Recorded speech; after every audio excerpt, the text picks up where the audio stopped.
The Elective Home Education Departmental Guidance for Parents from the Department for Education is a document that we recommend on EHE that all parents considering home education or who are home educating read and make sure they keep referring back to, so that you know what it is that is expected of you and what your rights and responsibilities are as a parent. So this is the Elective Home Education Departmental Guidance for Parents, April 2019. I'm not reading the whole of it, otherwise it'd get quite tedious, me reading the contents page, for example, but I will be covering most of the important content. So this is departmental guidance from the Department for Education, and they produced it to help parents understand their obligations and rights in relation to elective home education. There is another document which is guidance for local authorities, and we highly recommend you look at that one too, because that is what the local authorities are being told by the Department for Education, and it's really helpful for you as a parent to see what they are being told, and in some cases to quote sections of it back to them to explain why you're making the choices that you are. So this guidance is for parents, especially those educating children at home or considering doing so. So the introduction. The government's aim is to ensure all young people receive world-class education, which allows them to reach their potential and live a more fulfilled life regardless of background in a safe environment. Educating children at home works well when it is a positive choice and carried out with a proper regard for the needs of the child. This guidance is intended to help parents who choose to educate a child at home understand what their responsibilities are and how those fit with the role of the local authority. In producing this guidance and the parallel document for local authorities, the department's hope is that this will result in a position where those parents who wish to educate their children at home and do it well are helped to do so. However, if parents are in a position where they are educating a child at home but would prefer not to be doing so, or feel pressure to start educating a child at home but know this will present difficulties, the guidance aims to set out what they need to consider and when they should seek help. The guidance represents the department's view as to the way in which the current legal framework affects the provision of home education.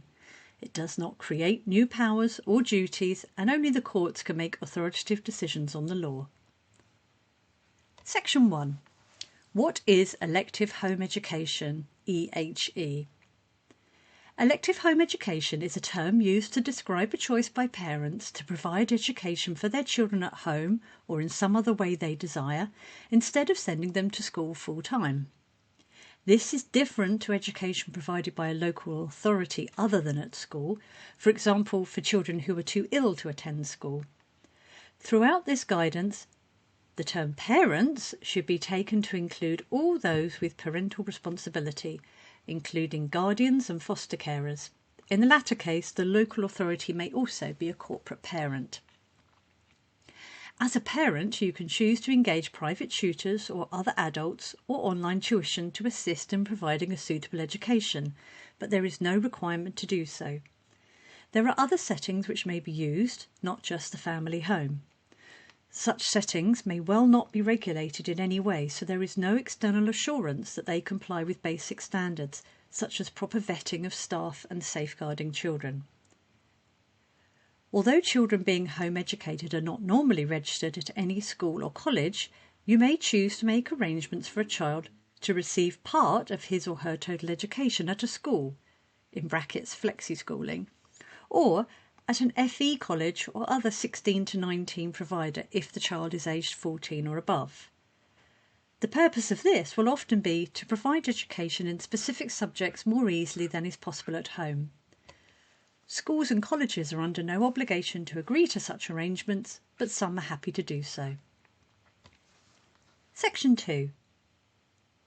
What is the legal position of parents who wish to home educate their child? As parents, you, not the state, are responsible for ensuring that your child, if he or she is of compulsory school age, is properly educated. Despite the term compulsory school age, education does not have to be undertaken through attendance at school, even though the parents of any child living in England can request a state-funded school place and the local authorities obliged to find one or make alternative arrangements for education of your child. There is no legislation that deals with home education as a specific approach.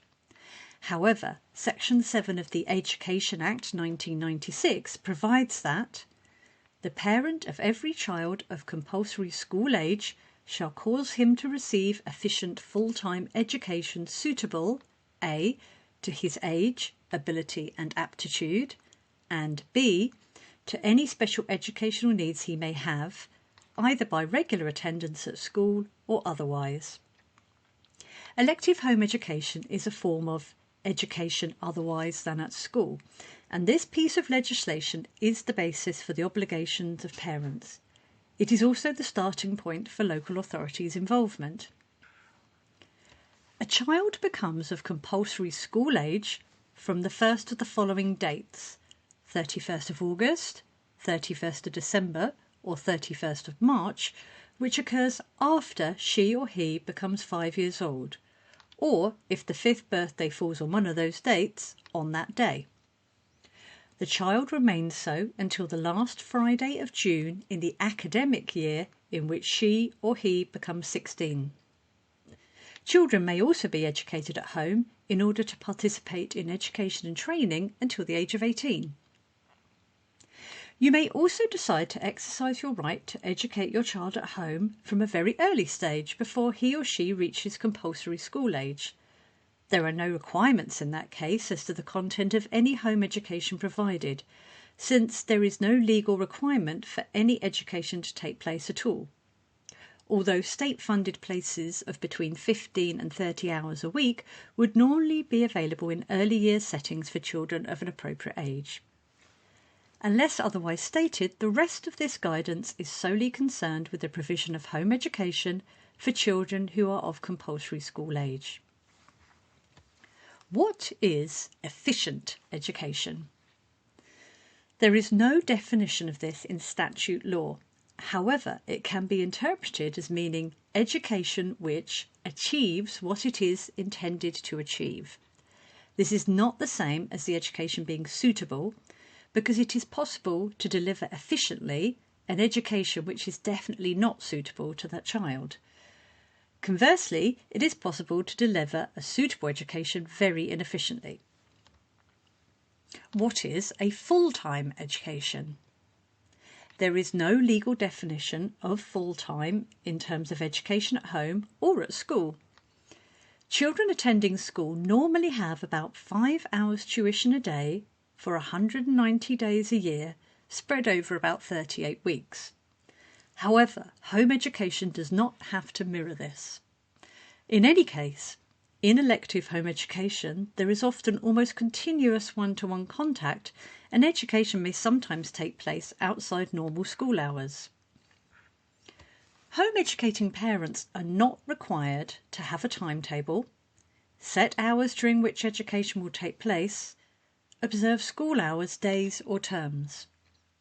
In practice, the question of whether education for a specific child is full-time will depend on the facts of each case, but you, as parents, should at least be able to quantify and demonstrate the amount of time for which your child is being educated. Education which clearly is not occupying a significant proportion of a child's life, making due allowance for holiday periods, will probably not meet the S.7 requirement. What is a suitable education? There is no definition of suitable education in statute law, although, as stated in S.7 as quoted above, it must be suitable to the age, ability and aptitudes of the child and any special educational needs. This means that it must be age appropriate, enable the child to make progress according to his or her particular level of ability, and should take account of any specific aptitudes. For example, if a child is very good at mathematics, it might focus more on that than some other subjects. More generally, you should bear in mind that A. Even if there is no specific link with the national curriculum or other external curricula, there should be an appropriate minimum standard which is aimed at, and the education should aim at enabling the child, when grown up, to function as an independent citizen in the UK, and furthermore, beyond the community in which he or she was brought up, if that is the choice made in later life by the child. B. To be suitable, education at home should not directly conflict with the fundamental British values as defined in government guidance. There's a link at the end of the document, although there is no requirement to teach these. C. Local authorities may use minimum expectations for literacy and numeracy in assessing suitability, whilst bearing in mind the age, ability and aptitude of the child and any special educational needs he or she may have. D. Education may not be suitable, even if it is satisfactory in terms of content and teaching, if it is delivered in circumstances which make it very difficult to work, for example in very noisy premises. This might also affect whether it is efficient and indeed whether it is received at all for the purposes of S.7. And education may also not deemed suitable if it leads to excessive isolation from the child's peers and thus impedes social development. There are no legal requirements for you as parents educating a child at home to do any of the following: acquire specific qualifications for the task, have premises equipped to any particular standard, aim for the child to acquire any specific qualifications, teach the national curriculum, provide a broad and balanced curriculum, make detailed lesson plans in advance, give formal lessons, mark work done by the child, formally assess progress or set development objectives, reproduce school-type peer group socialisation, match school-based age-specific standards. Phew, that's a long list of things that you don't have to do legally. So I would suggest you go back to this. This is 2.11. Go back if you're wondering what it is that you should and shouldn't do. Have a look at 2.11. Okay, back to the text of the document. However, many home educating families do some of these, at least by choice. Furthermore, it is likely to be much easier for you to show that the education provided is suitable if attention has been paid to the breadth of the curriculum and its content, and the concepts of progress and assessment in relation to your child's ability. What about children's rights? The United Kingdom has ratified the United Nations Convention on the Rights of the Child, UNCRC. Article 12 of the UNCRC requires states to provide a right for children to express their views and for due weight to be given to those views in accordance with the age and maturity of the child. This does not give children authority over parents, and a decision to educate a child at home is a matter for you as parents. You should, however, consider whether home education is realistically possible in your family's particular circumstances and if your child is happy to be educated in this way. The local authority may wish to gain the child's opinion on the suitability of the home education received, as distinct to the question of the child's preference of being educated at home rather than at school, as this can be relevant to any decision it needs to make on whether the S.7 requirements are met. We keep referring to S.7, by the way, in this document, and that is their shortened version of Section 7 of the Education Act 1996, which I read through earlier. So that is the bit that refers to any kind of education for children. So every time it mentions S.7, they mean Section 7 of the Education Act 1996, which is included earlier in the document. Section 3. So what do I need to think about before deciding to educate my child at home? Deciding to educate your child at home instead of sending him or her to school is a step which should not be taken lightly. It will mean a major commitment of your time, energy and money. Think hard before making a final decision. It is especially important that you as parents consider the nature of the education you intend to provide for your child before you begin to teach him or her at home. Think about the curriculum you will provide and whether it will allow your child to reach his or her potential now and in the future.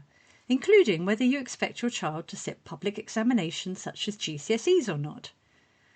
Also, consider whether home education is in your child's overall best interests, including social development.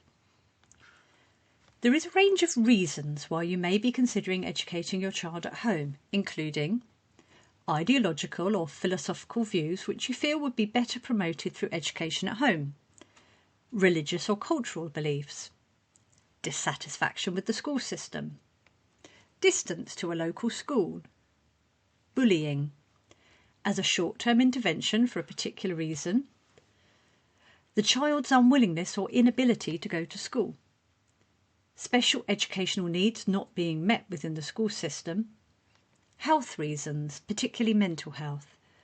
Some of the reasons listed above may provide a stronger basis than others as a foundation for successful home education. In particular, if you are considering home education because the school system is not currently working well for your child, or because you have other family problems which make it difficult to ensure school attendance for your child, you should consider what other steps you could take to secure a more satisfactory education. If you are considering home education for your child due to a disagreement with the school or a teacher, talk to the teacher concerned or to the head teacher if appropriate before you make your decision. This is particularly important for children in years 10 and 11 who are already preparing for public examinations. It is also unwise to consider temporary home education as a means of getting your child into a school other than the one he or she is currently registered at. Remember that pressure should never be put on you as parents by a school to remove your child from a school to avoid formal exclusion or because your child is having difficulty with learning or behaviour. This practice, sometimes called off-rolling, is unacceptable, and if pressure of this sort is put on you by any state-funded school, you should inform the local authority. If you genuinely believe that your child's current school is not suitable, then you should also discuss with the local authority what alternatives might be available before taking any decision as to home education of your child. Remember that if you choose to educate your child at home, you as parents must be prepared to assume full financial responsibility for the child's education, including bearing the cost of any public examinations, which would have to be entered via an external examination centre which might be some distance from your home. Some local authorities may provide financial or other assistance to home educating families for public examinations, but this is discretionary. Other costs to consider include books, paper, IT and other equipment, and educational visits and sporting activities. Local authorities can consider giving support when special educational needs are being met through home education and additional costs are incurred as a consequence of those special needs. Even in these cases, assistance is discretionary. Some local authorities operate support groups or forums for home educating families or provide access to advice, but again, this is discretionary. Bear in mind also that if you remove your child from a school in order to educate at home but then change your mind, there is no guarantee that a place would still be available at the school. An application would have to be made in the usual way through the local authority's process for in-year admissions, or if applicable, direct to the school. If no place was available at your child's former school, the local authority would then be obliged to find a state school place or arrange for education to be provided otherwise than at school. Local authorities are also aware that some parents have attempted to use temporary home education as a means of circumventing a school place allocation at the start of primary or secondary education. In summary, therefore, as parents, you should consider A. Why are you thinking of educating your child at home? B. What does your child think about the idea? C. Do you have the time, resources and ability to teach your child properly? D. Is your home suitable for undertaking teaching and learning in terms of noise, space and general environment? E. What support do you as parents have from others? What would happen if you were unable, perhaps through illness, to provide teaching for your child for a period of time? F. Can you provide social experiences, access to cultural and aesthetic experiences and physical exercise to help your child develop? G. Do you envisage educating your child at home for the whole of their time of compulsory school age or only temporarily? What are your long-term intentions for the education of your child? Section 4. If I choose to educate my child at home, what must I do before I start? If your child has never been enrolled at a school, you are under no legal obligation to inform the local authority that he or she is being home educated, or gain consent for this. However, it is strongly recommended that you do notify your local authority of the fact in order to facilitate access to any advice and support available. Some local authorities operate voluntary registration schemes which are linked to support arrangements. If your child is currently on the roll of a school, you are not obliged to inform the school that he or she is being withdrawn for home education or gain consent for this. However, it is sensible to do so in order to avoid subsequent misunderstandings as to how you intend to fulfill your parental responsibility for your child's education. The school is obliged to inform the local authority of children removed from its admission register and will give home education as the reason, if notified of this by the parent. Parents of children withdrawn from school for home education are not legally obliged to inform the local authority themselves, but again, it is sensible to do so either directly or using any local registration scheme which exists to facilitate access to advice and support. These points also apply to children with an education, health and care plan attending mainstream schools. However, if your child attends a special school, and this was arranged by a local authority, then the permission of the local authority must be obtained before his or her name can be removed from the admission register. If the local authority refuses consent, you can ask the Secretary of State to settle the dispute. The other circumstance in which the local authority's consent is necessary is if your child is attending any school as a result of a school attendance order. This order must be revoked by the authority before you can have your child's name removed from the admission register. As set out above, you must ensure that the child receives an efficient and suitable full-time education so long as he or she is of compulsory school age. If he or she is not attending a state-funded school or being educated under alternative arrangements made by the local authority, you assume the full financial responsibility for the provision of education. You should therefore consider how you can do this if you intend to educate at home. Such costs may not just be direct but also indirect. For example, loss of income if a parent is at home educating a child. If at any stage it becomes apparent to you as parents that in fact you cannot provide suitable home education, you should contact the local authority as soon as possible with a view to securing a suitable school place for your child and minimising any interruption to studies. If your child is of compulsory school age, the local authority must find a suitable school place or ensure that education is provided in some other way. However, as pointed out above, this may not be in a school of your choice. What are the responsibilities of your local authority? Your local authority has no formal powers or duty to monitor the provision of education at home. However, it does have a statutory duty under S.436A of the Education Act 1996 to make arrangements to enable it to establish the identities, so far as it is possible to do so, of children in its area who are not receiving a suitable education. The relevant local authority with responsibility for education will either be the single-tier authority for the area in which you live, for example, a unitary authority or London Borough, or the upper-tier authority for the area in which you live, for example, the county council rather than a district council. There are 152 such local authorities with education responsibilities in England as at March 2019, decreasing to 151 from April 2019. The simple fact that a child is being educated at home does not mean that he or she is not receiving a suitable full-time education.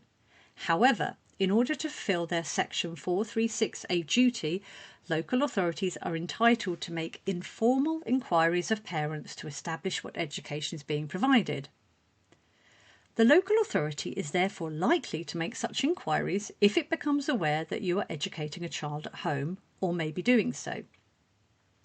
As parents, you are under no legal obligation to respond, but if you do not, the local authority is entitled to conclude, from the absence of any response, that it appears that your child is not receiving a suitable education, with all the consequences which can follow from that. Some local authorities will ask to see the child at home or in another location, as well as seeing examples of work done. As parents, you are under no legal obligation from education law to agree to such a meeting, in brackets, but see section below on safeguarding, or to produce specific evidence, but you should consider carefully the reasons for not doing so, what is in the best interests of your child, and what is the most sensible approach. If you do not do enough to satisfy the local authority about the education being provided at home, it may have no option but to conclude that the education does not meet the S.7 requirement. Each local authority has its own published policy on elective home education, usually available on its website, and you should familiarise yourself with this to see what procedures are in place. Ideally, such policies are drawn up in consultation with local home education groups and should be designed for the benefit of home-educated children. Local authorities should be bearing in mind that in the early stages your plans may not be detailed and you may not yet be in a position to demonstrate all the characteristics of an efficient and suitable educational provision. You may want to ask the local authority for advice and support. A reasonable timescale should be agreed for you to demonstrate that all aspects of your provision in place, but this does not mean that there can be any significant break between the end of schooling and the provision of good education at home. Once the local authority is satisfied that your child is receiving a suitable education, it is likely to want to update periodically the information it has on your child, and its policy will normally set out the arrangements which it makes for this, often being an annual review, with an opportunity to discuss your child's position with a specially assigned local authority officer. It would be sensible to engage with your local authority in such reviews, as advice and support may also be accessed through such cooperation.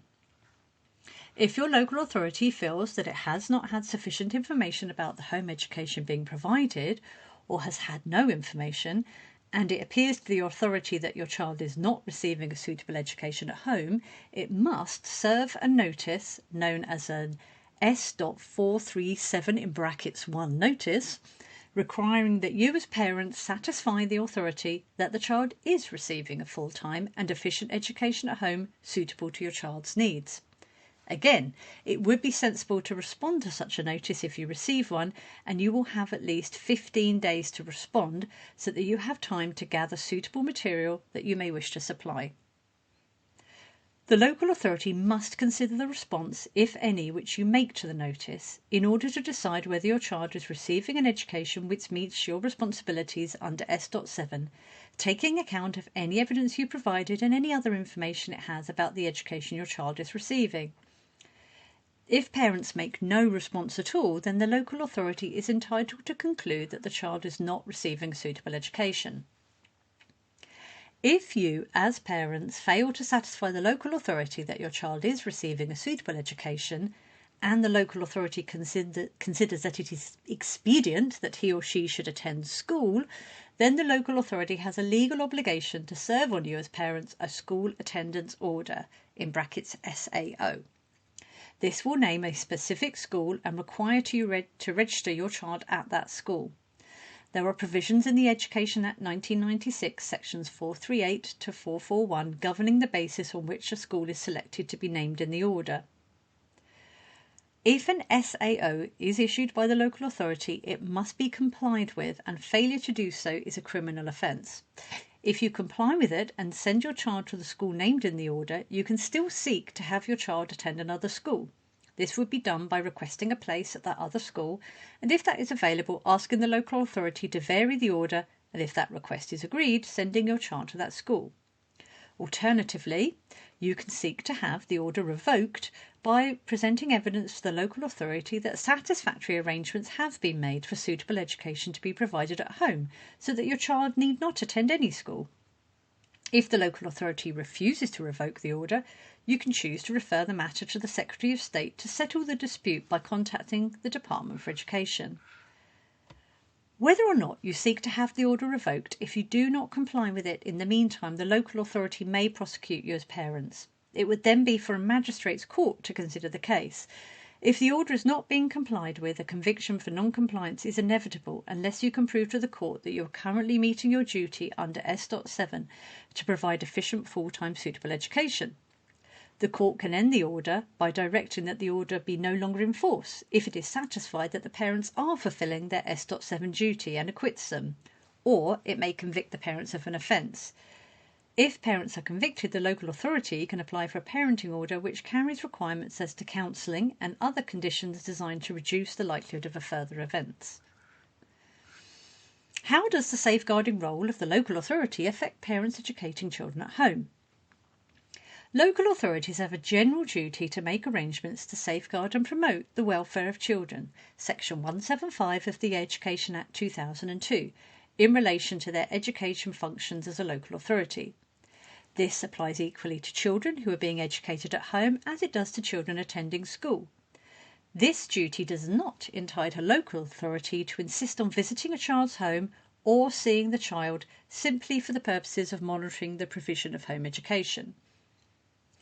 As outlined in the sections below, the local authority may decide that circumstances justify apply to a court for an education supervision order or even a care order made under the Children Act 1989. Both of these give the local authority the right to contact with a child. In order to obtain information in preparation for an application for either type of order, the local authority may initiate an investigation under S.47 of the Children's Act 1989 if it has reasonable cause to suspect a child is suffering or likely to suffer significant harm. If this does not yield the information needed, the local authority may ask a court to grant an order under Section 43 of the 1989 Act for a child assessment to be made to gather further information in order to determine if the significant harm threshold is met. Your local authority's published policy on elective home education may explain the circumstances in which the authority may decide that use of the Children's Act powers is justified. The Secretary of State has no power to intervene in relation to unjustified use of these powers. In any event, parents should not be using home education as a way of preventing proper oversight of children. If a school attendance is not complied with, instead of prosecuting parents for non-compliance, or as well as doing so, the local authority can apply to a relevant court for an education supervision order made under S.36 of the Children's Act. In order to do so successfully, the local authority must show that the education being provided is not suitable. But if the child is subject to a school attendance order and that order is not being complied with, the court will assume that the education is not suitable unless the parent proves that it is. An ESO enables the local authority to impose conditions as to the way in which a child is to be educated and will require the child to be seen by the local authority, although not necessarily in the family home unless the court has made that a specific condition of the order. If an ESO is granted, any current school attendance order ceases to have effect. But if the court declines to make an ESO, for instance because the parent has shown that the children's education is suitable, then it may also direct that the SAO ceases to have effect. If an ESO is not complied with you by as parents, the local authority can prosecute you and/or apply to a relevant court for a care order under S.31 of the 1989 Act. In order to apply successfully for a care order, the local authority must show to the satisfaction of the court that the significant harm threshold is met because of the lack of suitable education. This would mean that your child's intellectual and social development was being, or was likely to be, substantially impaired. Lack of a suitable education is capable of being construed as significant harm for the purpose of S.31. A care order makes the local authority responsible for decisions relating to the education of your child because it becomes the child's corporate parent, even if the child continues to live with you as his or her actual parents. If you as parents then frustrated the wishes of the local authority in its role of corporate parent, for example by physically preventing the child from attending school, then the child can be removed from the family home and put into the direct care of the local authority. Only in the most intractable of cases would this be expected to occur in relation to home education as opposed to other types of safeguarding concern.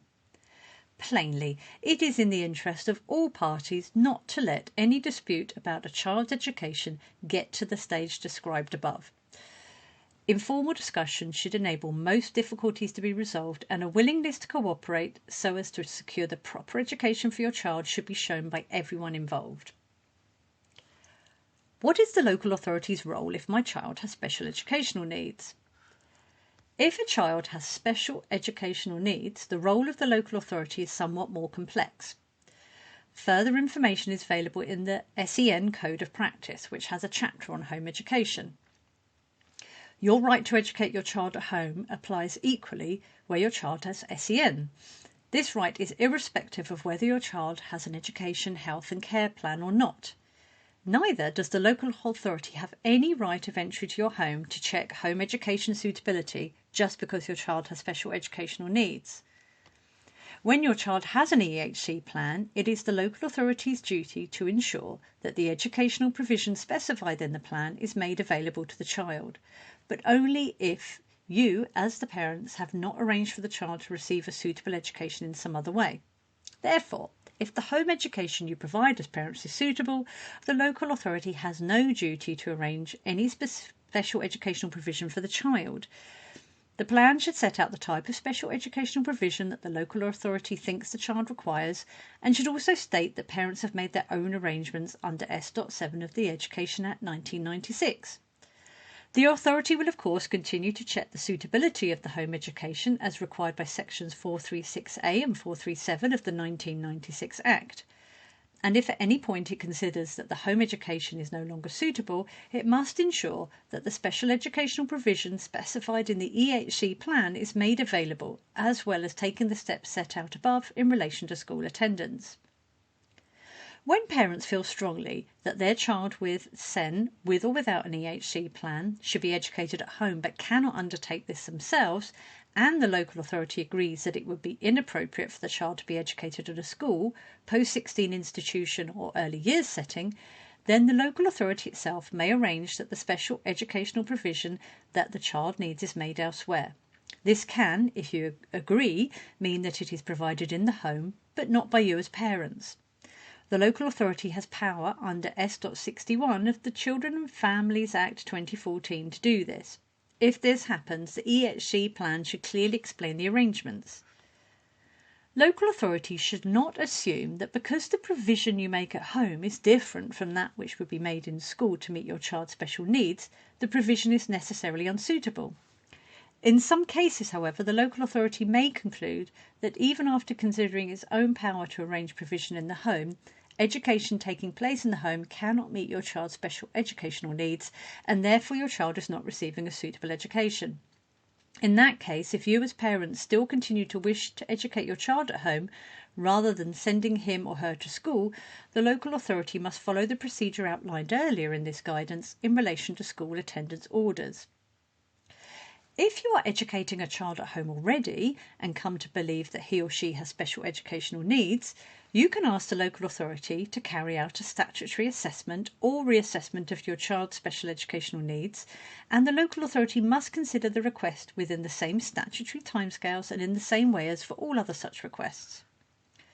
Children over compulsory school age may also be educated at home in order to meet the requirements to participate in education and training till the age of 18.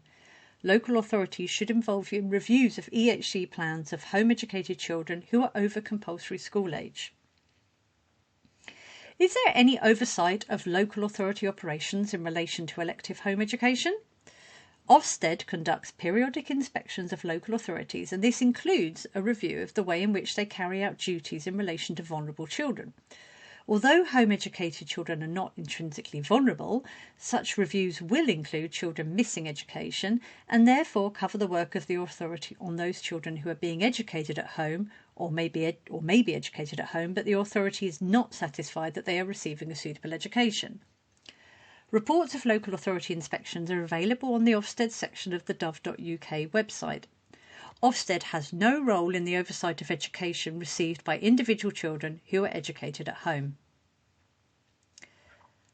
Further information. Safeguarding at home. You may choose to employ other people to educate your child, though you continue to be responsible for the education provided. You also continue to be responsible for your child's well-being. This means you are responsible for ensuring that anyone you engage to help you provide home education is suitable to have access to children. You will therefore wish to satisfy yourself by taking up appropriate references and check that any private tutor has a recent Disclosure and Barring Service DBS disclosure certificate. Local authorities should encourage you to do this. A small number of local authorities choose to assist home educating parents in this task by undertaking DBS checks free of charge on independent tutors who work with home educated children. But if this is not the case in your area, you should take steps to satisfy yourself as to the suitability of tutors. Many such tutors also work with children attending school and may be able to provide references from other parents who have home educated children and/or children attending school. Tutors employed by a local authority, school or an agency may also undertake work for home educating parents, in which case DBS checks ought to have been made already and you should ask the relevant organisation for confirmation that the checks have been made. Attending other settings. Children who are being educated at home sometimes attend other settings to supplement that home education. If you wish your child to attend a state or independent school part-time for this purpose, you should discuss this with the school concerned. The school is under no obligation to accept such an arrangement. If your child does undertake this form of flexi-schooling, you will need to get absences from school which occur when your child is being educated at home, authorised by the school in the same way as parents of full-time pupils do for other planned absence. Then the school should mark him or her in the attendance register as being on authorised absence when not at school. It is also possible for children aged 14 to 16 who are educated at home for most of the time to attend state-funded FE colleges or sixth form colleges on a part-time basis to receive tuition in specific subjects. If you are interested in this, you should ask the college concerned if it has any such arrangements. Again, however, the college is under no obligation to make such provision. Some companies or other organisations make part-time provision for a significant part of the week to assist parents who educate at home but cannot themselves provide a full-time education. If you are using the services of such companies, you should ask about matters such as safeguarding and checks on staff. Some groups of parents who home educate their children come together to support each other and teach their children on a communal basis. There is no reason why this should not take place, but such groups should be aware that if their intended provision will amount to full-time education of 5 or more children of compulsory school age, or just one if that child has an EHE plan, statement of SEN or is looked after, then it may require registration as an independent school. Inquiries on registering as an independent school may be made to the email address given at the end of this document. A small minority of parents send their children to establishments which, despite the registration requirement mentioned in the paragraph above, are in fact already operating as unregistered independent schools providing a full-time education. The proprietors of these settings may be committing an offence and the settings may be inspected by Ofsted and closed down. If you suspect that a setting you are considering for your child falls into this category, you should ask the local authority if it has any relevant information about the setting or contact Ofsted. If your child is involved in any of the arrangements described above, the local authority will take account of the provision made in assessing whether you, as parents, are meeting your duty under S.7, and you should ensure that the local authority is aware that you supplement home education through attendance at another setting and that you are able to provide information about your child's learning in that setting. The local authority should also take account of attendance at other settings which provide education or instruction on a more specialised basis for a small proportion of the week, e.g. madrasas, sports clubs, dance schools. Although such provision will often be marginal to the issue of whether a child is receiving a suitable full-time education, in some circumstances it can help to show that the education is suitable, for example by providing opportunities for physical exercise and development not available at home. National Careers Service. The National Careers Service is a free careers service for adults and young people aged 13 and over in England. Advice and guidance can be accessed via the telephone and online. The National Careers Service provides confidential advice and guidance to help your child make decisions on learning, training and work opportunities. Work experience. Work experience is not a statutory requirement, but parents may feel that it is a useful adjunct to home education being provided for children who are of a suitable age. Children educated at home have no entitlement to participate in work experience under arrangements made by a local authority or schools, but some local authorities may be able to assist the parents of home educated children who wish to pursue work experience through such arrangements. Where home educated children do participate in such schemes, you should ask about the extent they are covered by, for example, the health and safety, child protection and insurance provision made on behalf of school children, often by intermediary bodies, which are necessary to safeguard the child. 16 to 19 Bursary Fund. The 16 to 19 Bursary Fund is not payable to young people whose parents elect to home educate them after the age of 16. Gypsy, Roma and Traveller children. Local authorities should have an understanding of and be sensitive to the distinct ethos and needs of Gypsy, Roma and Traveller communities. If you belong to one of these and move into a new area, you are strongly encouraged to contact the local Traveller Education Support Service for advice and help to access local educational settings if you do not wish to home educate your children. Most LAs provide such a service, but if you do wish to educate your children at home, then the local authorities' policies and procedures will still apply to you. Children in faith communities. Local authorities should have an understanding of and be sensitive to the distinct ethos and needs of children in specific faith communities and be able to take into account the impact that faith has on the home education priorities of parents.